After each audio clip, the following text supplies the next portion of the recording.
모닝 인사이트 시간입니다. 요일별로 전문가들의 시각 알아보고 있습니다. 월요일인 오늘은요, 바로자산운용의 윤정식 상무 웹캠으로 연결합니다. 상무님 안녕하세요. 네, 안녕하세요.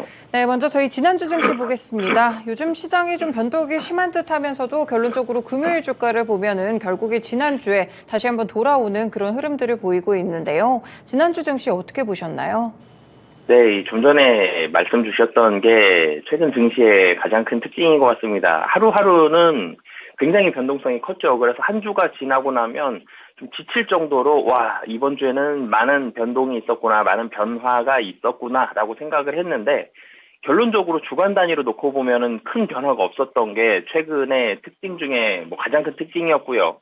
그리고 또 한 가지 놓고 보면 개인이 굉장히 좀 많이 산다. 개인이 많이 사고 외국인과 기관이 판다. 그리고 개인이 많이 사면 통상적으로 국내 증시 같은 경우는 외국인과 기관이 파는, 뭐 상대적으로 파는 증시이기 때문에 지수가 떨어지는 그런 모습들이었는데, 지난주 초 같은 경우까지, 그러니까 지지난주 그 전주 한 2주 정도, 뭐 한 보름 정도 시간 동안에는 개인이 사는데도 증시가 상승하는 그런 국내 증시에서는 좀 나타나기 힘들었었던 이런 특징들이 나타났는데, 지난주는 다시 이제 좀 회귀하는 그런 모습들, 개인이 매수를 할 때는 주식이 좀 떨어지는 그런 모습들이 다시 좀 나타났습니다. 좀 전에 말씀드렸던 것처럼 지난주 국내 증시 코스피 같은 경우 본다라면 월요일과 화요일은 상승을 했고요. 수목금 3일은 하락을 했습니다. 월화 이틀 동안은 많이 올랐습니다. 하루에 24포인트, 34포인트 이렇게 이틀 동안 잘 올랐죠. 그래서 고점 다시 찍었습니다. 최근 들어 정고점을 돌파하면서 2667포인트. 이때까지만 하더라도 이제 시장이 좀 바뀌었구나. 개인들의 힘으로 증시가 상승을 하는구나. 이런 생각을 했었는데, 수요일부터 다시 급반전하는 모습들이 나왔습니다. 수목금 3일 동안 급격히 하락을 했는데요. 수요일 같은 경우는 50포인트나 하락을 했습니다. 개인이 7,734억 원 굉장히 대규모로 순매수를 했고요. 그러면서 사실 차트가 좀 꺾였죠. 여기서 잘 올라가다가 음봉이 나오기 시작했고, 8월 3일 목요일에도 음봉이 나오고 8월 4일 금요일에도 음봉이 나오면서 3일 연속으로 좀 하락하는 그런 모습으로 시장은, 코스피는 좀 마쳤습니다. 주중에 정고점 돌파했는데 3일 동안 다시 하락하면서 마감을 했다라고 정리를 해볼 수 있겠고요. 하락했던 그 부분을 보면은, 근데 여기서 아직은 그래도 지지선들이 좀 남아있죠. 21선에서 딱 멈췄습니다, 지금. 금요일 종가가 21선에서 딱 멈췄고, 그보다 조금 아래에 지금 61선이 버티고 있고요. 그보다 한참 아래에 121선도 버티고 있기 때문에 아직 뭐 추세가 굉장히 많이 깨져서 추세적으로 좀 하락을 합니다. 기술적으로 보기에는. 이런 정도까지는 아직 가진 않은 상황이지만, 그래 차트가 좋진 않죠. 위에서 꺾여서 내려왔다라는 점, 음봉이 3일 연속 내려왔다라는 점, 그리고 어제밤, 그러니까 금요일 밤이죠. 미국 증시가 또 하락을 했기 때문에 여기서 추가적으로 하락한다면 우선 61선 정도까지는 좀 열어놔야 되는 그런 상황으로, 기술적으로 본다라면 좀 하락을 해 있고요. 이 외국인과 기관 매도가 나왔을 때 조정이 되는 최근에 이런 모습들이 좀 지난주에는 바뀌었죠. 다시 국내 증시의 기존 모습처럼 개인이 매수하고 외국인이나 기관이 큰 폭으로 매도를 하면 하락하는 그런 모습들로 코스피는 다시 회귀를 했습니다. 그리고 포스코 그룹주를 비롯한 2차전지 소재주들이 코스피에서 큰 폭으로 매도가 나왔는데요. 포스코 그룹주가 코스피를 주도를 했었죠. 삼성전자, SK 하이닉스 혹은 LG 에너지 솔루션과 삼성 SDI가 아닌 포스코 그룹주가 시장을 주도하는 그런 모습들이었는데, 여기서 큰 폭으로 좀 순매도가 나오는 그런 모습들이 있었습니다. 매매 종목으로도 좀 살펴본다라면, 코스피에서는 좀 전에 말씀드렸죠. 포스코 홀딩스가 가장 크게 이 매도가 나왔습니다. 전체 이 매도 금액의 상당 부분을 차지하고 있는 한 주 동안의 외국인이 3,660억 원 매도하는 모습을 보여줬고, 대체적으로 외국인은 매도에 가깝기 때문에 매수하는 종목들은 매수 금액이 상당히 좀 제한적인 모습들이었습니다. 그리고 섹터 안에서도 종목별 차별화 현상이 상당히 좀 심화되어 있는 그런 모습들이었는데요. 매수 1위를 보면 카카오였습니다. 근데 이 전까지는 매수 1위는 수천억 원이었거든요. 그래서 일주일간의 매수 1위를 말씀드리는 거기 때문에 한 주 동안 카카오 매수 1위인데 716억 원입니다. 굉장히 매수 금액이 작죠. 그리고 이 네이버는 또 매도 4위에 올라가 있습니다. 외국인이 카카오와 네이버 이 좀 다른 모습으로 매매를 했다라는 거 주간 단위로 놓고 봤을 때 이 전체적으로는 가장 눈에 띄었던 게 카카오와 카카오뱅크가 매수 상위에 있다는 점이고요. 그리고 현대 신한지주와 KB금융, 은행주가 지난주에 이어서 뭐 굉장히 큰 규모는 아니지만 그래도 상위에 올라와 있다는 점. 은행주 같은 경우는 우리금융지주 제외하면 실적이 좀 선방을 했고요. 그리고 주주환원 정책도 있고요. 가격적으로도 부담이 좀 덜하죠. 이런 부분들이 있기 때문에 포트폴리오에 일정 부분 좀 담는 그런 모습들이 지난주에는 좀 나왔다라고 보시면 되겠고요. 뭐 카카오뱅크는 은행주로 봐야 되느냐, 플랫폼으로 봐야 되느냐, 사실 좀 고민이 되긴 하지만 그래도 플랫폼에 좀 가깝게 움직이고 있죠. 카카오 그룹주와 함께 카카오뱅크 같이 매수가 들어왔고요. 그리고 사실 이번 주엔 좀 걱정이 되긴 하지만 현대차와 현대모비스 지금 자동차주들 지난주 금요일 밤에도 자동차주들이 분위기가 그렇게 좋지는 않았습니다만 이 국내 증시에서는 자동차까지도 이 매수가 들어오는 그런 모습을 보여줬습니다.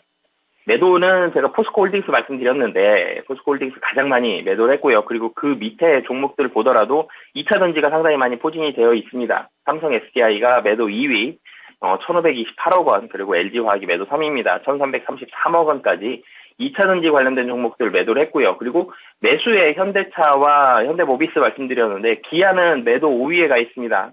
그러면서 이 섹터 내에서도 좀 달라지는 모습들이 계속적으로 나타나는 게 지난주에도 특징이었다라고 보시면 되겠고요. 기관으로 와서도 본다라면은 가격 부담 낮은 종목들을 좀 제한적으로 매수를 했습니다. 특징적인 게 기관 쪽에서도 화장품과 플랫폼 정유, 화장품에 있어서 아모레퍼시픽하고 LG생활건강 아직 실적 확 올라오는 거 눈으로 다 확인은 못했는데 그래도 매수가 들어오면서 특히 아모레퍼시픽은 정고점 대비해서는 그래도 한 20% 정도 올라오는 모습들 나오고 있죠. 아모레퍼시픽, LG생활건강 가격이 좀 싸죠.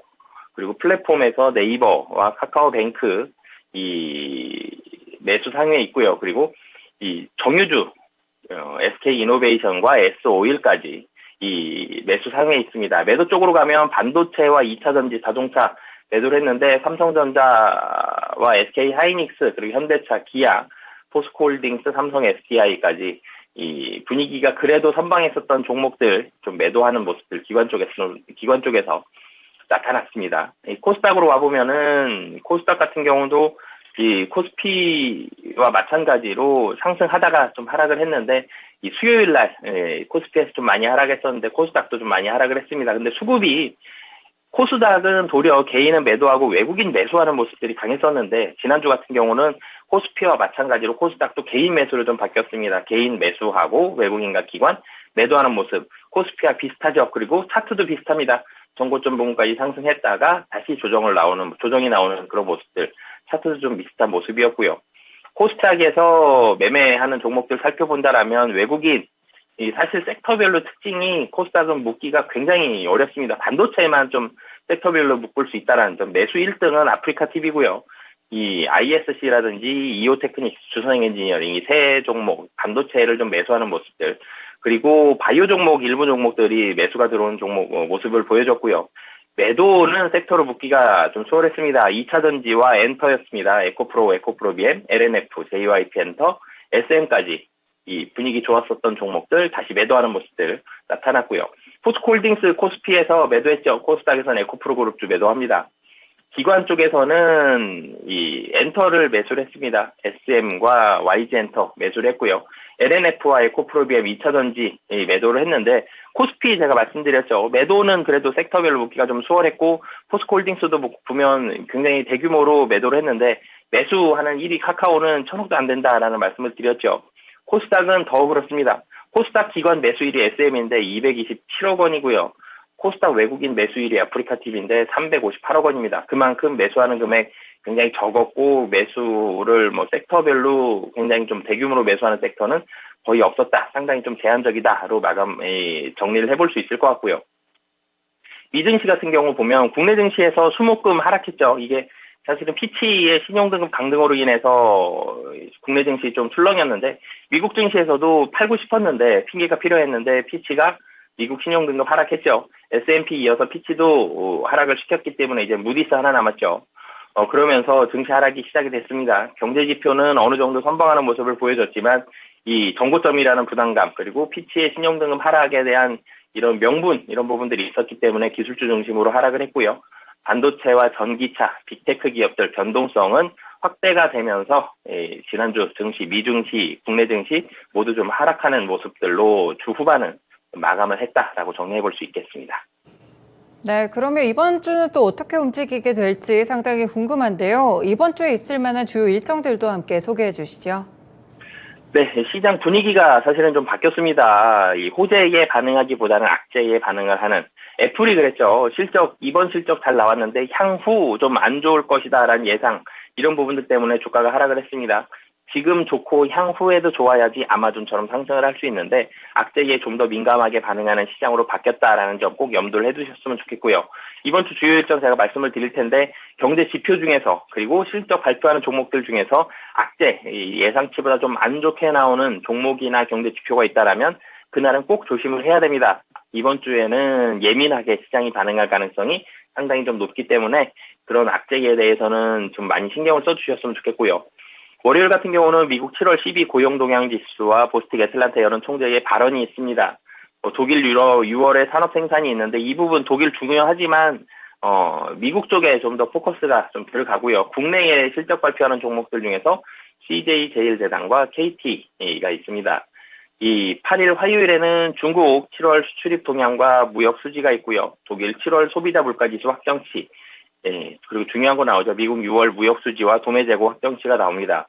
미국에서 실적이 나오는데 쿠팡과 리비안 둘 다 중요하죠. 쿠팡은 국내에 굉장히 영향을 많이 미칠 수 있을 것 같고요.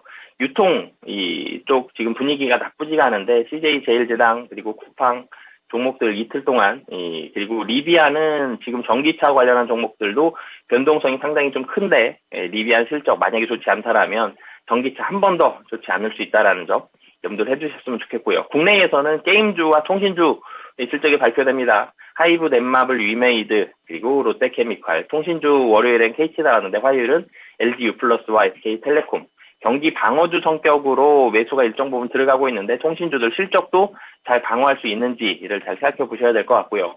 수요일 같은 경우는 한국 7월 실업률 그리고 중국 7월 생산자 물가지수 중요하죠. 그리고 미국 7월 소비자 물가지수 미국의 신규 실업수당 청구 건수가 나오는데 미국 지금 지난주에는 이 고용에 대한 부분들이 지표가 좋지 않았었죠. 이 수요일 날도 좋지 않다라면 미국에서 장이 한 번 더 출렁일 수 있다라는 점. 그리고 장 후반에 장 마치고 디즈니의 실적 발표가 있고요. 그리고 게임주들 또 수요일 날 실적 나옵니다. 크래프톤, W게임즈, NC소프트 실적 발표가 나오고요. 목요일 날도 중요한 경제 지표 미국에 있습니다. 7월 소비자 물가지수.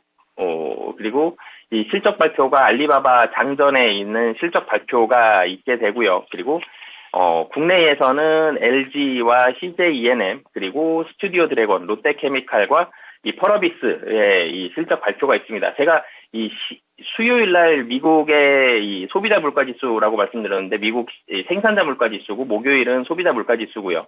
그리고 금요일은 잘못 말씀드렸습니다. 이 미국 7월 소비자 물가지수가 있고 금요일은 미국 7월 생산자 물가지수가 있습니다. 예상치를 말씀을 드리는데 예상치가 이 0.1% 그리고 0.2% 헤드라인이 0.1% 근원이 0.2%인데 이 생산자 물가지수와 소비자 물가지수가 예상치보다 하회해도 사실 문제고요. 상회해도 지금 문제인데 하회하는 게 좀 더 악영향을 많이 미칠 것 같습니다. 금리보다는 지금은 경기가 침체되느냐에 좀 더 포커스를 맞추기 때문에 이 예상치에 잘 부합하는지 혹은 예상치보다 조금 더 상회하는 게 나을 것 같은데 예상치를 상회할 수 있는지 이 부분 잘 살펴보셔야 될 것 같고요. 그리고 중요한 게 또 8월 미시간대 소비자 심리지수가 나옵니다. 이전에 71.6이고요. 예상도 70.9인데 소비자 심리지수 사실 안 좋을 가능성이 좀 높아 보여요. 그래서 이 심리지수도 예상치 정도 71 부근에서 잘 나오는지를 살펴봐야 될 것 같고 국내에서는 JYP 엔터의 실적 발표가 있습니다. 전체적으로 미국에서 나오는 물가지수와 경제 지표들 잘 주목을 해보셨으면 좋겠고요. 국내에서는 실적 발표하는 종목들 잘 챙겨보셔야 될 것 같습니다. 네, 최근 골디락스라고 불리던 시장에 살짝 좀 금이 가고 있는데요. 악재를 주의해야 되는 시장이기 때문에 더욱더 꼼꼼한 일정 체크가 필요한 것 같습니다. 상무님이 말씀 주신 그런 실적들 함께 체크를 해보도록 하겠습니다. 네, 그럼 이번 주에서는 시장 전략 어떻게 잡아야 될까요? 네, 사실 골디락스의 장이 좀 더 펼쳐지길 원했는데 지난주에 좀 깨졌죠. 아예 망가졌다라기보다는 일정 부분의 조정이다라고 보시면 될 것 같고요. 그래도 2,550선 정도까지는 최악의 사태는 좀 열어놔야 되기 때문에 시장은 좀 예민하게 대응을 하셨으면 좋겠습니다. 국내에서는 2차전지 관련주에 대한 수급 집중 현상이 완화가 되고 있습니다. 분명히 2차전지의 수급 집중만 완화된다라면 시장은 좋은 거거든요. 다른 쪽으로도 수급이 분산되면서 다른 종목들도 섹터들도 같이 움직일 수 있다는 게 분명히 긍정적인 점인데 이게 완화가 되면서 시장의 수급이 사실은 안 좋게 바뀌었죠. 그래서 이번 주에는 다시 좀 돌아올 수 있는지 여부.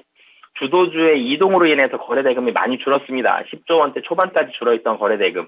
그 밑으로 만약에 더 하락을 한다면 하락폭도 제한될 거고요. 시장도 수급도 상당히 좀 제한될 것으로 보여집니다. 큰 폭의 조정이 나오기보다는 미국 증시와 커플링되는 정도, 시장의 분위기가 안 좋을 때는 커플링 정도가 좀 더 강화가 되는 현상이 많이 나오거든요. 그렇기 때문에 커플링 되는 정도는 올라갈 것으로 보여지고요. 눈치를 많이 본다라는 점, 특히 악재에 좀 더 예민하게 반응을 한다라는 부분들 염두를 해두셨으면 좋겠습니다. 미국으로 본다라면 미국 신용등급 강등에 따른 채권금리 변동성에 대한 확대, 금리가 화두로 떠오를 가능성이 있습니다. 금리가 크게 변동될 가능성 분명히 있기 때문에 금리에 대해서 미국에서는 좀 잘 챙겨보셨으면 좋겠고요. 그리고 좀 전에도 말씀드렸지만 이 물가지수가 이번 주에 나옵니다. 미국 소비자 물가지수에 대한 결과에 따른 통화정책 관련된 이 불확실성이 다시 한번 부각될 수 있기 때문에 조그만 악재라도 놓치지 않고 이번 주에는 악재에 좀 더 민감하게 반응하는 그런 눈을 가지고 시장을 대응하시면 좋을 것 같습니다. 네, 예민한 대응이 필요한 시기 같습니다. 국내와 미국 시장 전략 주신 대로 잘 참고해 보겠습니다. 말씀 고맙습니다. 네, 감사합니다. 네, 모닝 인사이트 시간은 바로자산운용의 윤정식 상무와 함께했습니다. 네, 증권가에서는 이번 주 코스피 예상 밴드로 2,540선에서 2,660선을 예상하고 있습니다. 주중에 말씀드린 대로 미국의 CPI 발표가 있기 때문에 이 부분 체크해 보시면서 8월 초에 증시 전략도 잘 만들어 가시길 바라겠습니다. 지금까지 다양한 투자 판단에 도움이 되는 말씀들 전해드렸는데요. 특정 종목의 상승과 하락을 보장하지는 않습니다. 모닝쇼 여기서 마치겠습니다. 오늘도 성공 투자하세요. 고맙습니다.